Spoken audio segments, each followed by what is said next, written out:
Tungependa tena kuendelea kutoa taarifa ya mwenendo wa hali ya usalama hapa nchini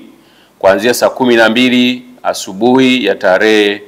ya leo tarehe 10 mwezi wa 12 2025 hadi mchana huu. Hali ya usalama ni shwari na shughuli za kiuchumi na kijamii zinaendelea kama kawaida nchi nzima baada ya mapumziko ya jana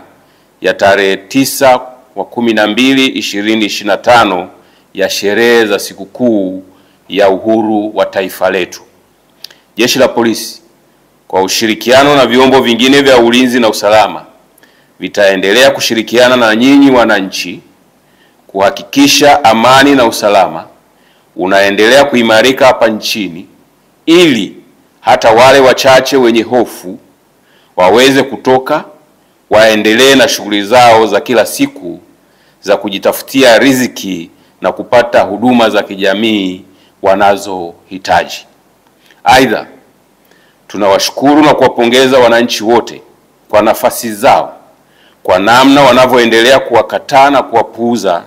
wale wanaohamasisha na kuchochea vurugu na ukiukwaji wa sheria za nchi kupitia mitandao ya kijamii na njia nyingine. Aidha, tunatoa rai kwa kila mmoja wetu tuendelee kuungana kwa pamoja kulinda na kuimarisha amani na usalama wa taifa letu